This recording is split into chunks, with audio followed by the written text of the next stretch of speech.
tassa bhagavato arahato samma sambuddhassa. Namo tassa bhagavato arahato samma sambuddhassa. Namo tassa bhagavato arahato samma sambuddhassa. Good evening, everyone. So we are going to continue our lecture series on Patisambhida Magga today.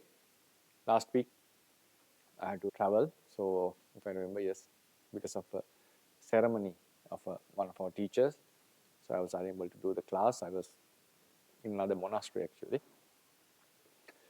So far we have done the courses that makes the Patisambhida purified. We discussed about five factors.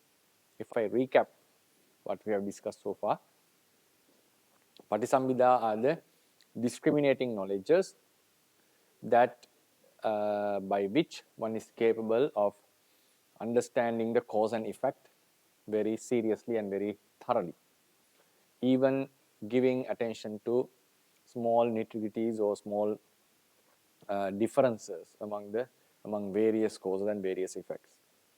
And a person with Patisambhida Jnana is also capable of expressing these realities in a particular language according to the tradition, that is the Pali language. But anyway, one can also suggest that it is applicable to any language. Anyway, that will be a topic of controversy. And then a Patisambhida Jnana, a person with Patisambhida Jnana is capable of understanding about those three knowledges.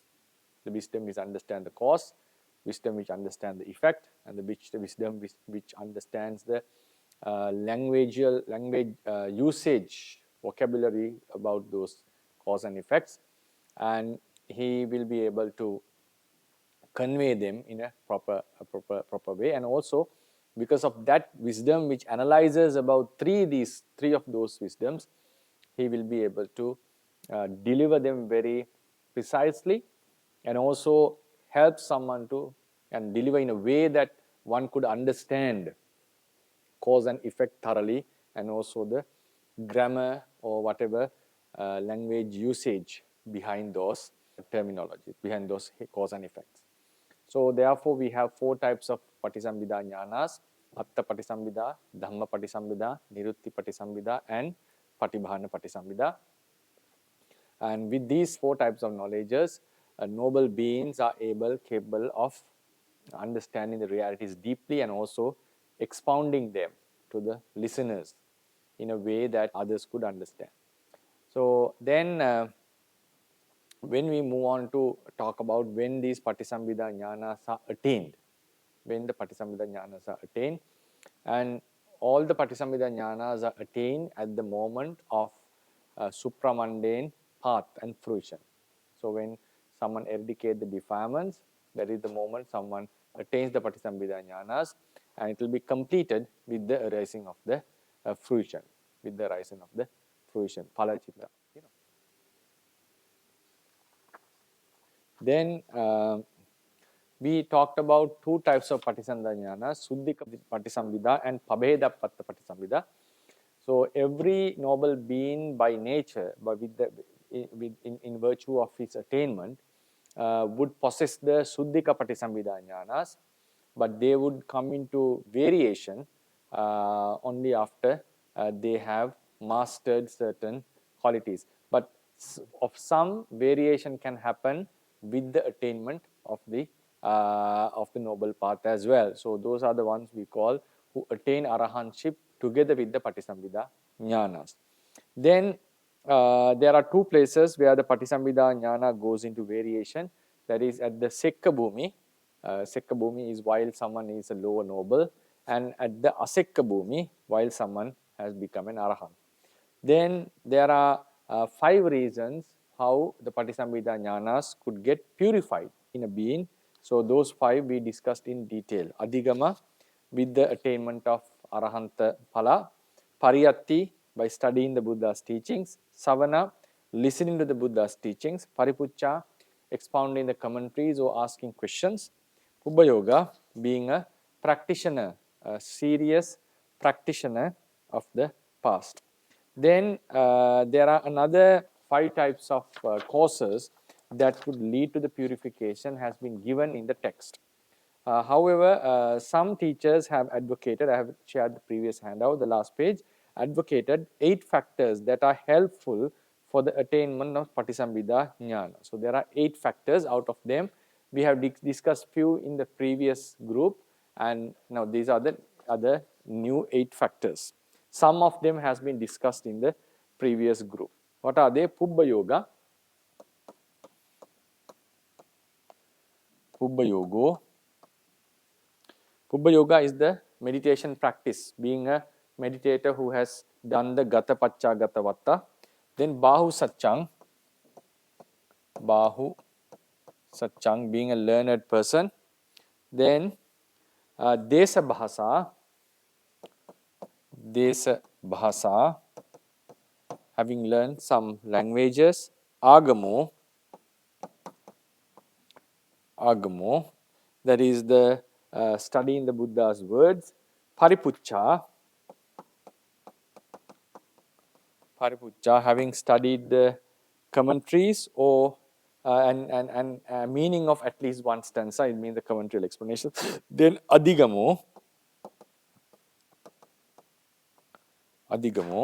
slightly different. It includes all the 4 fruitions. In the previous Adhigama, in the previous list, it was only about Arahantship. Garu Nisayo, that is associating a well-learned teacher. And Mitta Sampatti,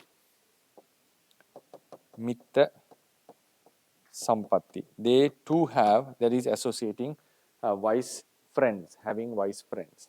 So all these would help for the purification of Patisambhida Jnanas. Pubbha Yoga. Now, in the previous 5, we had Pubbha Yoga. We can see the difference here. The previous 5 factors which would purify the Patisambhida Jnanas are Adhigamo. So I shall write them here. Adhigamo. So it's equal to here, but there's a slight difference here between the two. Then we have Pariyatti,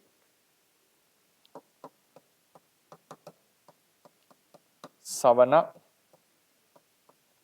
Paripuccha, Pubbha Yoga. These are the 5. Pubbha Yoga are same factors. Then Pariyatti is studying the Buddha's teachings, which is equal to Agama. Paripuccha, Pariyatti. Adhigama, here it refers to Arahatta Magga. Here Adhigama refers to all 4 types of Arahatta Phala actually, sorry. Here Adhigama refers to all four types of Phala. Sotapatti Phala, Sakadagami Phala, and Anagami Phala, and Arahatta Phala. Here it's only Arahatta Phala. Savana is listening to the Dhamma that is being preached. If you remember, one novice listened to his uncle monk's explanations and clarifications of Dhamma issues, and his Patisambhida Jnana became purified. Paripuccha was twofold, questioning and also explaining the commentaries. Here Paripuccha means learning the commentaries. He means learning the commentaries. Savana is listening to the Dhamma, and you can include it in the Agama as well. Anyway, so there are some similarities and there are additional factors as well. So we shall learn about these 8 factors today. Pubbha Yoga is being a meditation practitioner who followed the Gata Pacca Gata Vatta, which I explained in the previous lesson. A person who is well composed or very well focused on his practice would go to the village and with his meditation object without giving it up, and even he would make sure that each and every step he makes, he would be mindful, and he would not be forgetful about his meditation practice. In case if he happens to walk without mindfulness, some used to go back and walk from the place where he finally had the mindfulness. And so likewise they try to maintain that each and every posture that he or she is making would be in mindfulness. So that kind of deep practice is necessary in order to have attained the Patisambhida jnanas in the last life, in the present life. So, so it means being a meditation practitioner in past lives, as mentioned above. Bahu Satchang, having the skill in various sciences, satta and arts, which are righteous and beneficial to the beings. So this is not talking about anything related to Dhamma. This is talking about learning, being a learned person in subjects such as science, maths, or medicine, or such as law and so forth, which are beneficial to the living beings. So not studying some things which doesn't make any sense. For example, there were some techniques that argue on saying that a crane is black, crane is bird who is white color and eat fish normally.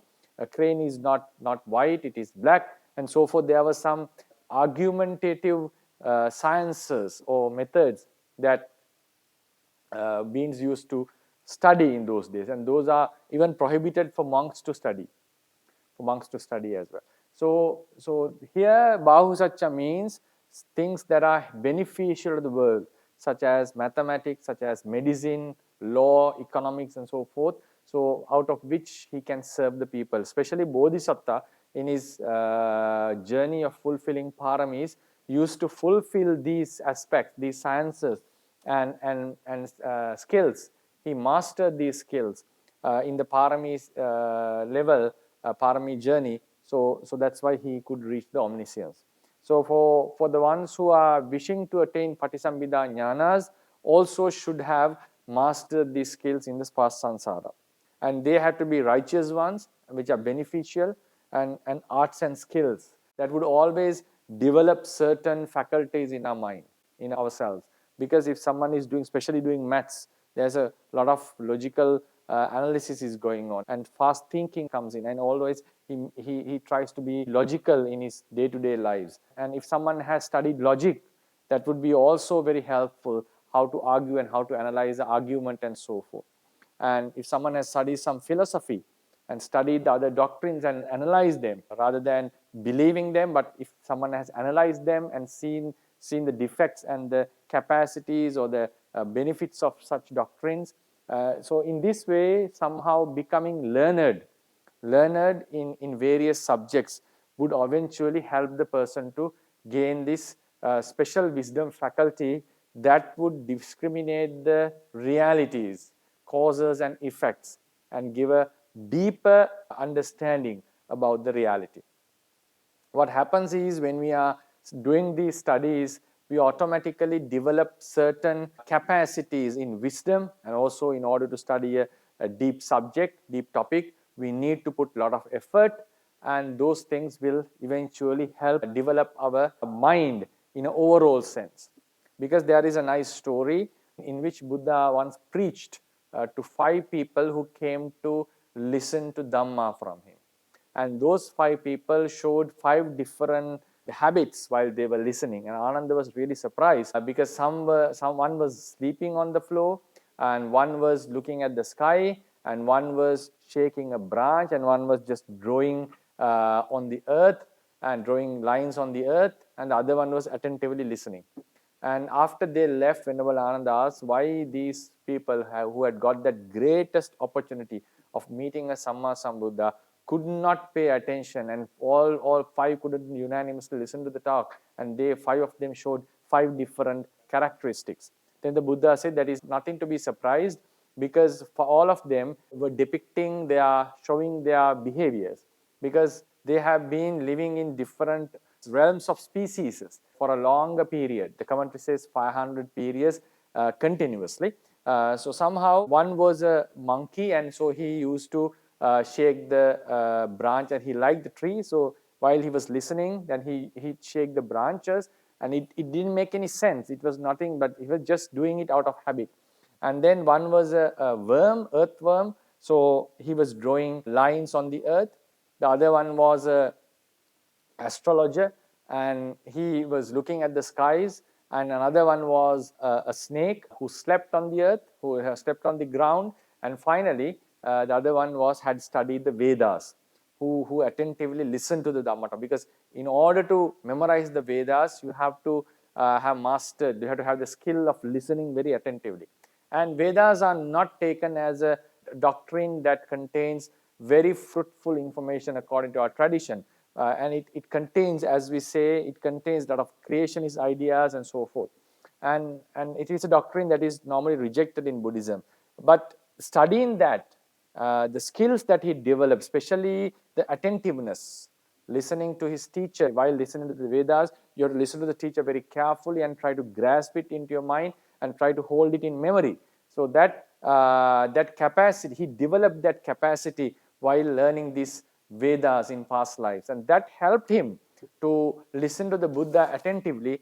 And Buddha said that person attained Sotapatti fruition before he left. And one can easily argue about astrology as well, because in order to be a master astrology, one has to be well focused and study the stuff. But what the thing was, clearly his subject was appealing for him, because that habit appealed him to observe the skies, because he used to look at the skies and he liked that particular thing. So he was analyzing it and analyzing the stars. But had he not had the opportunity to listen to the star, look at the stars, my personal opinion is maybe he could have listened to the Dhamma very carefully and attained. But then one can ask the question, why didn't Buddha prevent that? Or did some miracle to prevent him from looking at the skies? Maybe he was not ready for that. Anyway, whatever it is, so studying astrology doesn't mean that it is bad for us, because it's a subject that you analyze things, and that would also increase your capacities. So there's nothing to say about astrology, because a person who has studied the Vedas also had developed the spiritual qualities, faculties that eventually helped him to understand the Buddha's teachings. So therefore, studying subjects other than Buddhism are helpful in the long term for anyone to attain the liberation, because by doing so, he develops these faculties within him that are helpful for the final liberation as well. Then Desabhasa. Desabhasa is the capacity to have spoken many languages in the past. Ability to speak in 100 languages, especially the fluency in the Magadhi language. So this is saying about 100 languages. Special attention to Pali, Magadhi. Magadhi. Special attention to Magadhi. Short T, Magadhi. Magadhi. So what happens is, when you are, this is not in one life actually, in the samsara, because no one can, I don't think anyone would be able, or ordinary being would be able to master 100 languages in one life, because it's a very complex thing. Having the ability to speak in few languages, you have to have a very complex mind. Should be a very smart mind as well. So this is throughout the samsara journey of fulfilling the paramis.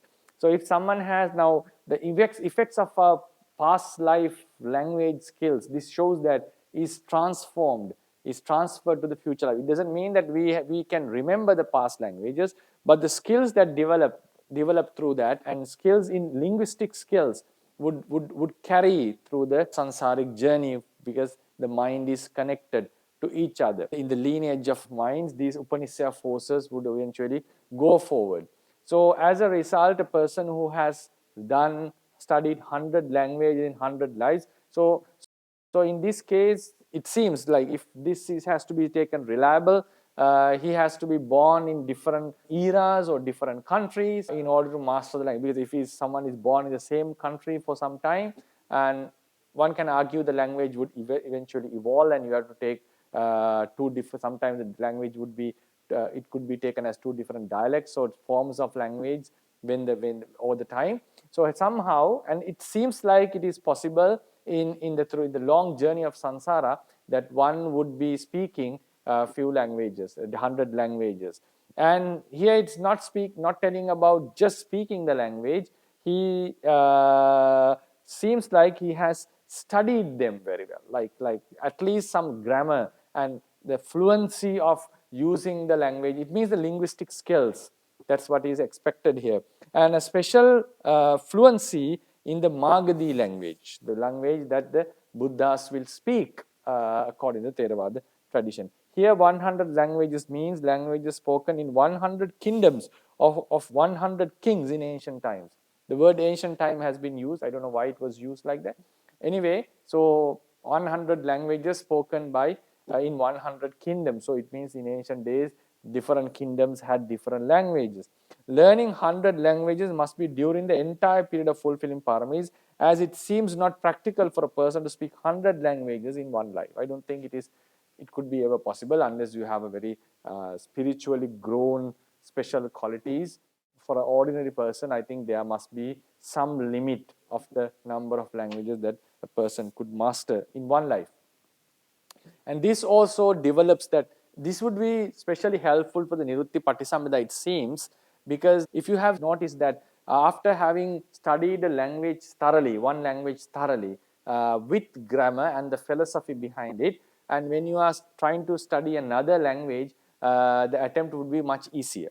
The most difficult would be the grasping of the mother tongue, because at that time we are coming from no language to a language, and it's a very difficult process, but somehow all of us would get adapted as a natural process.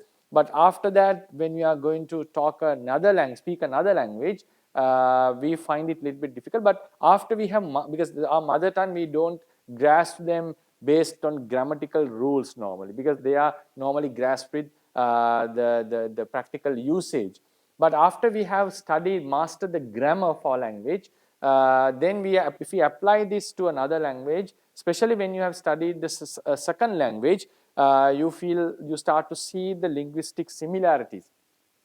And then when you move into another language, you will be searching for those patterns in the new language as well. Then you will see the similarities, dissimilarities, and it will be easier to grasp the meanings and the techniques of the language. And if someone has developed this skill in many lives, and that would be very useful in understanding the realities when they are being spoken. Because when a Buddha speaks about the Dhamma, it depends, a huge amount of understanding depends on our linguistic skills. That is very important, because even the slightest changes in the words, terminologies used, grammatical sentences, what type of tense was used, what type of mode was used, would eventually affect the meaning of the discourse. Therefore, the linguistic skills are very important, very vital in understanding the Dhamma, and that would eventually help his attainment. And then while he is delivering it back, the linguistic skills are very useful, because he should make sure that he is not conveying something wrong, even him not being aware of that. So Patisambhida Arahant, we normally assume that would not make such mistakes in their life. Therefore, the linguistic skills, development of linguistic skills seems to have a very huge connection with the Patisambhida Jnanas, and according to this list, having studied 100 languages in past lives would eventually assist our Patisambhida attainment. Then comes Agama, studying the Buddha's words at least a portion equivalent to the size of the Opamma Vagga, which is the Yamaka Vagga of Dhammapada. Opamma Vagga. This is just a name. Opamma comes from Upama. Upama, simile. Then it turns into Opamma. We can have various meanings for this. Something related to Upama, or some nature of Upama, we can have various meanings based on the suffix that is used. I'm not aware of that. So then it is the Yamaka Vagga of Dhammapada. Yamaka Vagga, there are 25 Vaggas in Dhammapada. The first Vagga is called Yamaka Vagga.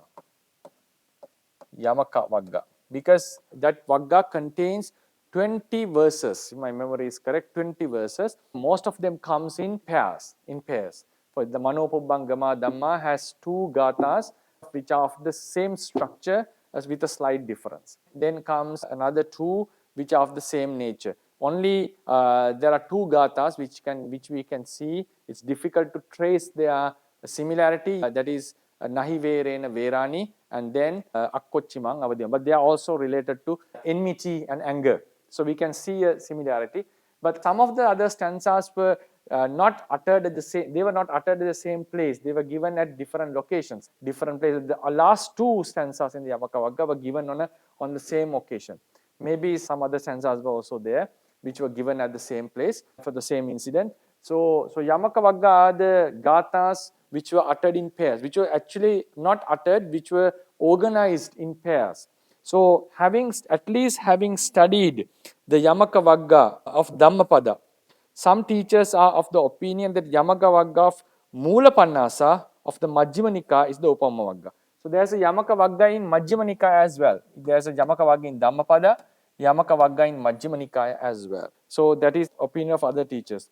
In the current Tipitaka revised in the 6th Council, there is no Yamaka Vagga in the Mula Pannasa, but there's a Opama Vagga. So we have the Opama Vagga in the Mula Pannasa of the 6th Council revised version. So maybe they were referring to that, right? So it is the third Vagga of Mula Pannasa Pali, and it is constituted of 10 sutta, with 10 suttas. So it's middle length suttas. That is quite a reasonable amount of Dhamma. So maybe that makes sense, because Yamaka Vagga is a very small amount in Dhammapada, a very small portion. Most of us would be able to memorize it very easily and get the meaning roughly. Then Paripuccha, having questioned the meaning of at least one stanza. So if someone has questioned the meanings of at least one stanza, that would be a requirement for the Patisambhida. But it's very obvious that one's knowledge that one gains through one stanza, the capacity it can be a bit limited. But another argument would be when you study and understand the meaning, deep meaning and analytical meaning of one gatha, that formula can be used to other gathas as well, especially if someone has studied it in terms of Netti or in terms of Phetakopadesa methods. Yes, those methods can be used to study other dhammas as well. Maybe that's what they were referring to. But this also signifies that when a gatha is given, the hidden meaning, the deep meaning should be known. So that is a significant feature of a Patisambhida person. He is not only seeing the outlook of the teachings, he is capable of going into the depths of the teaching. That is the unique feature of a person with higher wisdom. When the ordinary people gets the just the outer look of the teachings, I would rather say shallow, that would say a shallow meaning, or just the superficial meaning, just the meaning from how the teaching appears to them. A person with analytical wisdom will be able to dive into the teachings and try to see a relationship between the other teachings with this. So that kind of analysis is required. If someone has studied at least one gatha in such depths, so it seems that is very useful. Maybe they were referring to the understanding the ordinary meaning of a gatha, but when you study various aspects in our Dhamma, especially that is taught in Netti, Phetakopadesa and so forth, there are various ways that you can elaborate the meaning even of a single gatha. Then Adhigamo, Sotapatti Pala, Sakadagami Pala, Anagami Pala and Arahatta Pala. The 4 fruitions are helpful for the attainment, purification of the wisdom, and that makes sense, because after you have eradicated defilements, surely the wisdom grows up, and even for Suddhika Patisambhidas, these attainments are necessary. So obviously they make sense. Garu Nissaya, living under teachers who are well learned and with swift knowledge, quick knowledge. So if you are associating a teacher who has a deep knowledge in the teachings and who is very quick in answering or getting the meanings, that would eventually help you to clarify your doubts and to get better understandings about the teachings. So obviously Arahant or a noble being who is associating a learned teacher would eventually improve his wisdom, as what happened with that Samanera who was listening to his teacher uncle while he was clarifying the Dhamma issues. So in the same way, if the person is blessed to have a good teacher and to live under him, yes, obviously your wisdom would flourish and nourish in a greater way. So that would eventually help the person to attain Patisambhida Jnana. Then Mitta Sampatti, having good friends who are well learned and with swift knowledge. A person having good friends who can question you and who can give you more hints and improvements.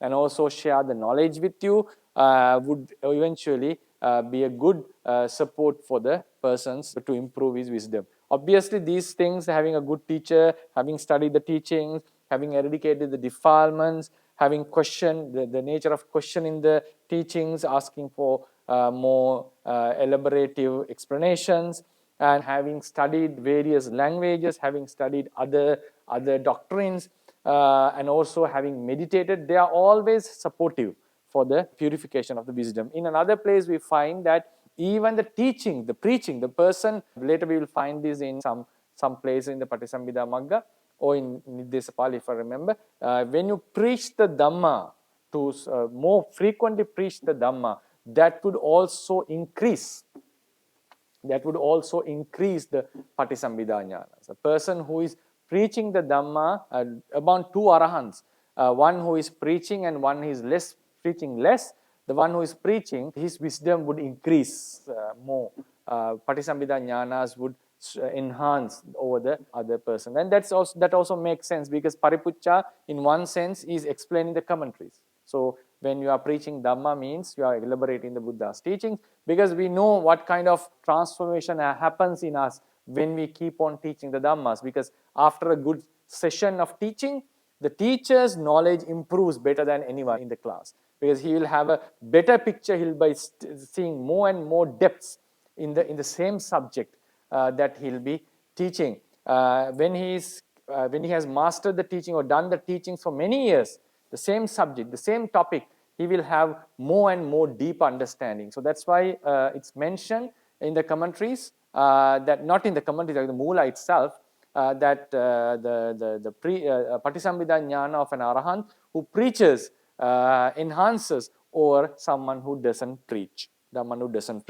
And then at the same time, one who is associated, and also one who does vipassana meditation frequently, his wisdom increases. This method is found in 𝐸𝐴, that how the wisdom increases even among the arahants and even among the ones who have obtained Patisambhida jnana. So this can be increased, the level can be increased and developed into higher stages.